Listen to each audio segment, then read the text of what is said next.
हाँ तो दोस्तों, इस वीडियो के अंदर हम आईडीएफसी फर्स्ट बैंक के क्वार्टर थ्री के नंबर्स के बारे में बात करेंगे और जानेंगे कि अब आपको आईडीएफसी फर्स्ट बैंक के अंदर इन्वेस्ट करना चाहिए या नहीं। चलिए शुरू करते हैं।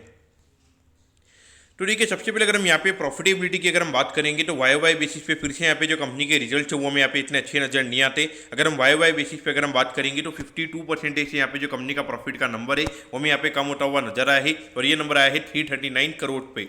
लेकिन अगर हम क्वार्टरली बेसिस पे अगर हम बात करेंगे तो वहाँ पे हमें थोड़ी रिकवरी देखने को मिली है। अराउंड 69% से हमें यहाँ पे जो कंपनी की प्रॉफिटेबिलिटी है वो क्वार्टरली बेसिस पे बढ़ती हुई नजर आई है और ये नंबर आया है 339 करोड़ पे।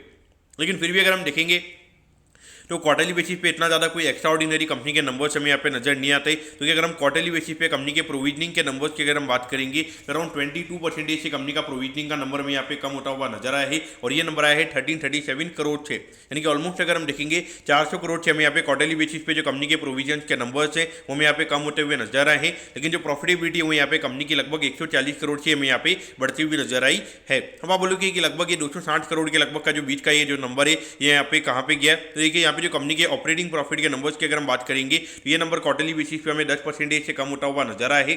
और ये 10% से कम क्यों हुआ है, तो इसके पीछे का रीजन ये कि यहाँ पे जो कंपनी के जो ऑपरेटिंग एक्सपेंसेस है वो यहाँ पे हमें बढ़ते हुए नजर आए हैं। उसके अलावा यहाँ पे भी डिपॉजिट रेज करने के लिए यहाँ पे कंपनी को लगातार अपने जो रेट्स वगैरह वो यहाँ पे इनको बढ़ाने पड़ रहे हैं। तो इसकी वजह से यहाँ पे उनकी जो कॉस्ट है एफडी वगैरह की जो कॉस्ट वगैरह डिपॉजिट की जो कॉस्ट वगैरह है वो यहाँ पे कंपनी की बढ़ी है। तो उसके रिगार्डिंग हमें यहाँ पे ये कंपनी का ऑपरेटिंग प्रॉफिट का नंबर यहाँ पे कम होता हुआ नजर आया है।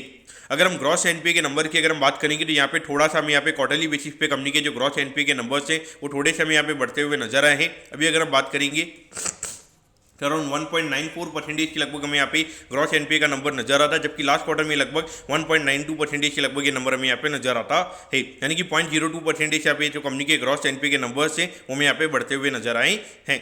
अगर हम नेट एनपीए के नंबर्स की अगर हम बात करेंगे तो वहाँ पे लगभग 0.04% से हमें यहाँ पे जो कंपनी के ग्रॉस नेट एनपी के नंबर्स है वो हमें यहाँ पे बढ़ते हुए नजर आए हैं। अभी ये नंबर 0.52% पे हमें यहाँ पे नजर आता है, जबकि पिछले क्वार्टर में ये नंबर 0.48% के लगभग हमें यहाँ पे नजर आता है। तो ऑल देखा जाए तो एनपीए के पॉइंट से लगभग अगर आपका नेट एनपीए का नंबर आधे % के लगभग है तो वहाँ पे एनपीए के रिगार्डिंग हमें यहाँ पे बैंक के अंदर कोई इश्यू यहाँ पे नजर नहीं आता है। लेकिन फिर भी अगर हम देखेंगे तो लगातार ये जो हाई प्रोविजनिंग खास करके ऑलमोस्ट 1-1.5 साल यहाँ पे बैंक को हो चुका है कि हर क्वार्टर में लगभग 1000 करोड़ से ज़्यादा की प्रोविजनिंग हमें यहाँ पे ये बैंक करता हुआ नजर आ रहा है। तो कहीं ना कहीं देखा जाए तो ये मार्केट को अच्छा नहीं लगेगा, क्योंकि मार्केट को लगता है कि अगर आप कंसिस्टेंट ग्रोथ वाले अगर आप नंबर दिखाते हो, लेकिन अगर आप कभी एकदम से आप 200 करोड़ का प्रॉफिट दिखाते हो, कभी एकदम से आप 700 करोड़ का प्रॉफिट दिखाते हो, लेकिन कभी एकदम से आप 340 करोड़ का प्रॉफिट दिखाते हो, यहाँ पे अगर आपके ये नंबर्स में कंसिस्टेंट अगर ग्रोथ नहीं होती है तो वहाँ पे कहीं नहीं कि मार्केट आपको लॉन्ग टर्म के हिसाब से अगर हम देखेंगे तो 15-20 से ज़्यादा का पी रेशियो वहाँ पे नहीं देगा। और अभी अगर हम देखेंगे खास करके प्राइवेट सेक्टर बैंक जितने भी है 15-20 के पी रेशियो भी हमें ट्रेड होते हुए नजर आ रहे हैं। तो उन बैंक के कंपैरिजन में यहाँ पे लो पीए बैंक को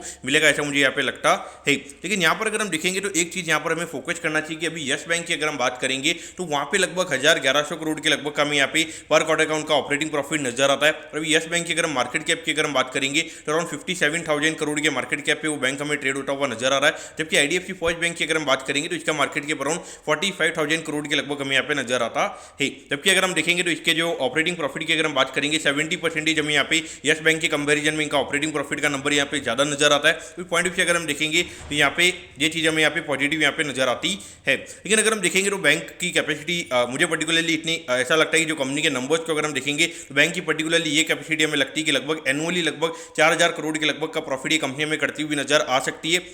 लेकिन हर बार अगर हम देखेंगे जो प्रोविजनिंग वाला नंबर होता है वो 1000 करोड़ से ज़्यादा का हमें यहाँ पे ये बैंक का नजर आता है। तो ये वी वेनिनाटन के पॉइंट से अगर हम बात करेंगे तो उनको यहाँ पे बियॉन्ड द पॉइंट यहाँ पे रिस्क नहीं लेना, उनको धीरे धीरे करके ये बैंक को ग्रो करना है। ऐसा नहीं होना चाहिए कि कल तो अगर एकदम से कुछ अगर दिक्कत होती है इकोनॉमी में, अगर कोई दिक्कत होती है तो वहाँ पे इनके पास में सफिशियंट प्रोविजन वगैरह होने चाहिए। ऐसा नहीं कि बैंक बंद होने के कगार पर आ जाए। तो पॉइंट ऑफ यहाँ पे धीरे धीरे करके यहाँ पे बैंक को ग्रो करने की कोशिश उनकी तरफ से यहाँ पे की जा रही है। तो पॉइंट ऑफ देखा जाए तो अगर आप बैंक के कस्टमर है तो आपको यहाँ पे कोई दिक्कत नहीं होनी चाहिए। लेकिन अगर हम as an investor point of अगर हम बात करेंगे तो हमको ये चीज़ें पसंद नहीं आती है, क्योंकि काफ़ी अगर आप कम रिस्क पे अगर बैंक को ग्रो करोगे तो वहाँ पे बियॉन्ड पॉइंट आपको वहाँ पे रिटर्न नहीं दिखेंगे। और ऑलरेडी अगर हम स्टॉक प्राइस की अगर हम बात करेंगे तो अराउंड 37-38% ऑलरेडी ये स्टॉक हमें इनका जो ऑल टाइम हाई है वहाँ से ये स्टॉक ऑलरेडी हमें यहाँ पे गिरता हुआ नजर आया है। और यहाँ से हो सकता है कि जो कंपनी ने नंबर्स यहाँ पे दिखा है, खास करके 52% वाई बेसिस पे जो कंपनी का प्रॉफिट का नंबर हमें कम होता हुआ नजर आया है, क्योंकि वजह से हो सकता है कि 10 से 11% हमें यहाँ पे और स्टॉक का प्राइस हमें गिरता हुआ नजर आ सकता है। लेकिन अगर हम एक चीज़ अगर हम देखेंगे तो यहाँ पे जो कंपनी की बुक वैल्यू की अगर हम बात करेंगे तो 51 रुपीज़ के लगभग कंपनी का बुक वैल्यू हमें यहाँ पे नजर आता है, यानी कि अराउंड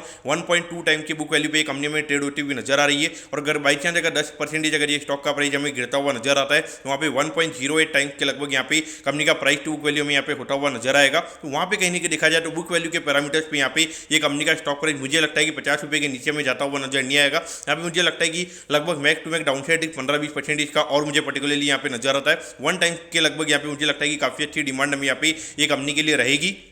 और यहाँ पे ऑपरेटिंग प्रॉफिट के हिसाब से अगर हम देखेंगे, अगर एकदम से अगर आने वाले टाइम पे अगर आने वाले जो 4 क्वार्टर है वहाँ पे अगर ये कंपनी का जो प्रोविजनिंग का नंबर अभी 1300 करोड़ के लगभग है और ये कंपनी हर क्वार्टर में अगर 500 करोड़ की अगर प्रोविजनिंग अगर ये कंपनी करती है तो वहाँ पे लगभग आने वाले 1 साल का जो प्रॉफिट का नंबर होगा वो ये कंपनी का 4000 करोड़ से भी ज़्यादा का यहाँ पे हो सकता है। तो पॉइंट से देखा जाए तो अगर ये मार्केट में अगर ये जो न्यूज़ आई है अभी जो कंपनी के नंबर्स आए हैं, मुझे लगता है कि पर्टिकुलरली मार्केट इसको नेगेटिव वे में लेगा। लेकिन अगर यहाँ पे 50 रुपये के लगभग अगर ये स्टॉक का प्राइस अगर आ जाता है तो वहाँ पे मेरे लिए ये बार्गेन रहेगा, क्योंकि 1 टाइम प्राइस टू बुक पे नॉर्मली अगर हम बैंकिंग स्टॉक की अगर हम बात करेंगे तो वहाँ पे पैसा लूज नहीं करते हो। और अभी इन्होंने पिछले क्वार्टर में माइक्रो फाइनेंस के रिगार्डिंग ऑलरेडी इन्होंने 500 करोड़ की प्रोविजनिंग कर ली है। तो 500 करोड़ तक अगर इनको पैसे की अगर रिकवरी वगैरह नहीं होती है तो वहाँ पे डेफिनेटली इनके लिए एक प्रोविजन बना हुआ है। और अगर इनको रिकवरी हो जाती है एनुअल टाइम पे तो वो 500 करोड़ का वो रिवर्सल भी यहाँ पे कर सकते हैं, तो उससे भी प्रॉफिटेबिलिटी हमें यहाँ पे ज़्यादा देखने को मिल सकती है। तो इस पॉइंट से अगर हम देखेंगे, अगर आपको काफ़ी एक्स्ट्रा ऑर्डिनरी रिटर्न वाला स्टॉक चाहिए तो मेरे हिसाब से ये स्टॉक आपके लिए नहीं है। लेकिन अगर आपको लगता है कि यहाँ पे 55 रुपये के लगभग ये स्टॉक जाता है और वहाँ से 15-20% अगर आपको आने वाले 5 साल के हिसाब से रिटर्न पर्सपेक्टिव से अगर हम बात करेंगे तो उस पर्सपेक्टिव से यहाँ पे बैंक को देखा जा सकता है। बाकी कोई एक्स्ट्रा ऑर्डिनरी यानी कि 30-35% CAGR के रिटर्न के पॉइंट ऑफ व्यू से अगर हम बात करेंगे तो वो चीज़ें यहाँ पे पॉसिबल हमें यहाँ पे नजर नहीं आती है। तो पॉइंट ऑफ व्यू से आपने इसे देखना चाहिए। तो दोस्तों मैं कहता हूँ कि IDFC फर्स्ट बैंक के Q3 के नंबर्स के बारे में आपको सब कुछ समझ में आ गया होगा। अगर आपकी कोई भी क्वेरीज है आप कमेंट कीजिए, मैं जरूर आपके कमेंट पर रिप्लाई करूंगा। ओके दोस्तों, thank you, have a nice day.